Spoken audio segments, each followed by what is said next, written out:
Hello friend, तो आज की वीडियो में डिस्कस करने वाले हैं असाइनमेंट 7 के क्वेश्चंस।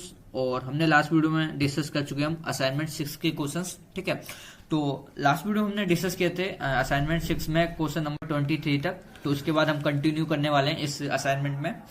और उस वीडियो को आपने नहीं देखा तो उस वीडियो को जाकर चेकआउट कर सकते हो।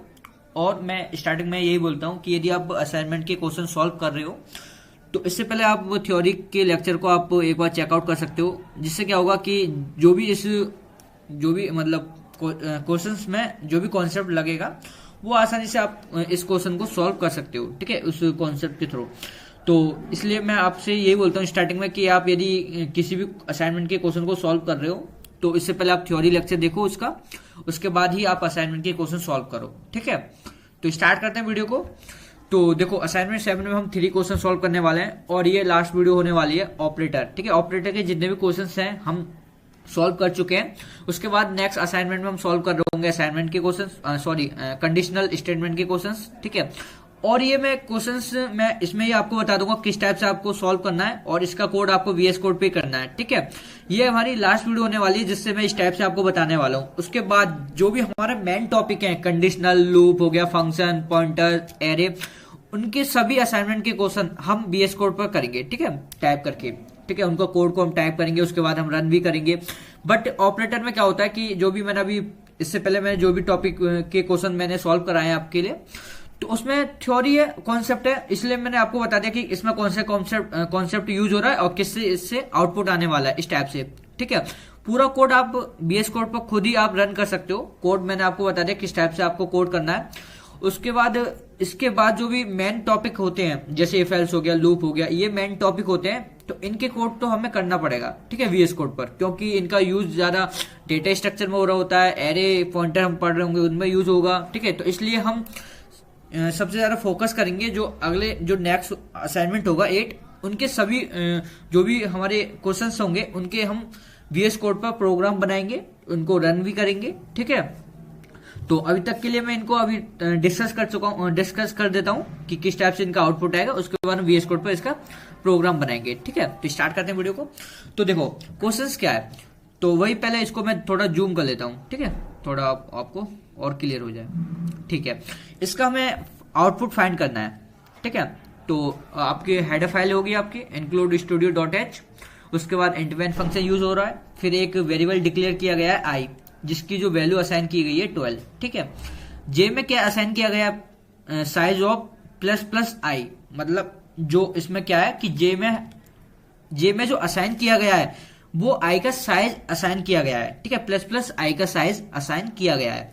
उसके बाद ये आई और जे की वैल्यू प्रिंट करा रहे हैं, उसके बाद रिटर्न 0। इसका आउटपुट क्या आएगा? ठीक है, देखो हम ये तो मानते हैं हम कि हम जो यहाँ इसमें जो भी कैलकुलेशन हुई है उसमें आई से छेड़छाड़ी नहीं की गई। ठीक है, आई की वैल्यू जितनी भी है 12, वो आई की वैल्यू प्रिंट हो जाएगी 12। ठीक है, क्योंकि इसमें और कुछ कैलकुलेशन है नहीं है जिससे आई में या मल्टीप्लाई हो रहा हो किसी से या प्लस हो रहा हो।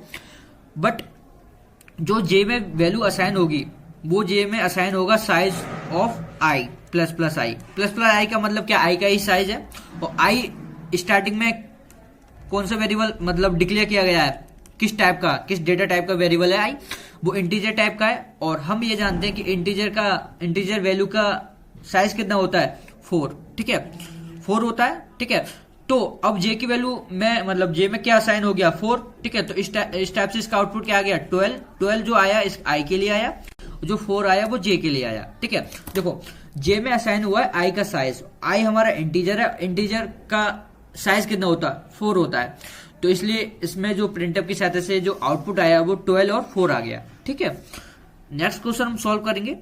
नेक्स्ट क्वेश्चन आपके मैंने एक टॉपिक पढ़ाया था आपको, राइट शिफ्ट हो गया, लेफ्ट शिफ्ट हो गया। ठीक है, तो देखो इसको सॉल्व करने की मैंने एक ट्रिक भी बताई थी और एक मेथड भी बताया था कि आप यदि किसी को ये क्या है, इसको मतलब 2 टाइप के होते हैं ये शिफ्ट, एक होती है राइट शिफ्ट, एक होती है लेफ्ट शिफ्ट। ठीक है, लेफ्ट शिफ्ट को आप 2 तरीकों से सॉल्व कर सकते हो और राइट शिफ्ट को भी आप 2 तरीके से सॉल्व कर सकते हो।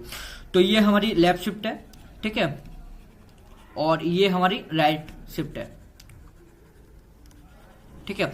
देखो दोनों तरीके से मैं आपको बताऊंगा नहीं, क्योंकि मैंने थ्योरी लेक्चर में बता चुका हूं कि कैसे आप दोनों तरीकों से इसको सॉल्व कर सकते हो। बट इसमें मैं एक जो भी मैंने ट्रिक बताई थी कि ट्रिक के थ्रू आपको कैसे सॉल्व करना है क्वेश्चन, उसको मैं आपको डिस्कस कर दूंगा। ठीक है। तो देखो लेफ्ट शिफ्ट में क्या होता है, दोनों तरीके मैं आपको बता देता हूँ कि कैसे मतलब दोनों तरीके से सॉल्व कर सकते हैं, बट पूरा मेथड नहीं बताऊंगा आपका। दोनों तरीके क्या होता है कि एक तो तरीका होता है कि इस 3 को मतलब कन्वर्ट कर दो, डेसिमल जो नंबर है उसको बाइनरी नंबर में कन्वर्ट कर दो, और जितने प्लेस से ये शिफ्ट हुआ है उसको प्लेस करने के बाद फिर उसको दोबारा से कन्वर्ट कर दो डेसिमल में। ठीक है, ये एक मेथड होता है कन्वर्ट का। ठीक है, और दूसरा मेथड होता है ट्रिक का। ठीक है, ट्रिक का मैं आपको बताने वाला हूं कि कैसे हम सॉल्व कर सकते हैं ट्रिक के मेथड के थ्रू। ठीक है, तो इसको मैं थोड़ा रफ कर देता हूं, उसके बाद मैं आपको बता देता हूं।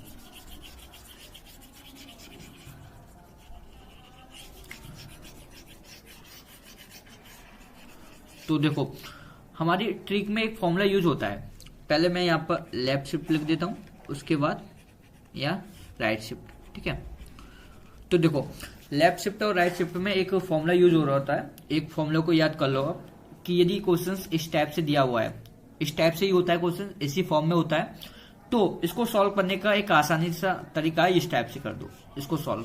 ठीक है, यदि लेफ्ट राइट शिफ्ट में इस टाइप से दिया हुआ है तो इसका आसानी से सॉल्व करने का तरीका इस टाइप से। ठीक है, इस टाइप से इसको लिख दो।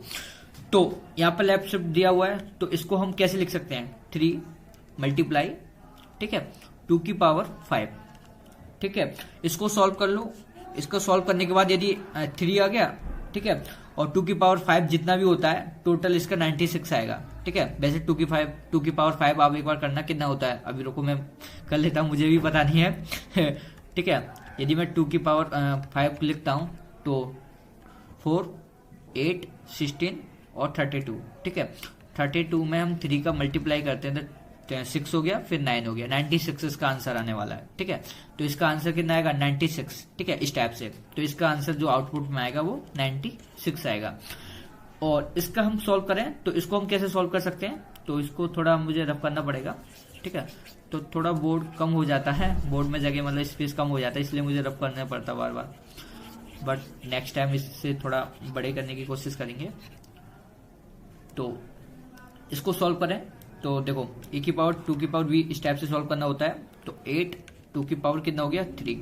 ठीक है, और 8 2 की पावर 3 कितना होता है, 8, और इसको हम कैंसिल करते हैं तो इसका आंसर आएगा 1। तो इसका आंसर आएगा 1, इसका आंसर आएगा 96, और इसका कितना आएगा 12 और 4। ठीक है, तो इस टाइप से हम इन क्वेश्चन को सॉल्व कर सकते हैं।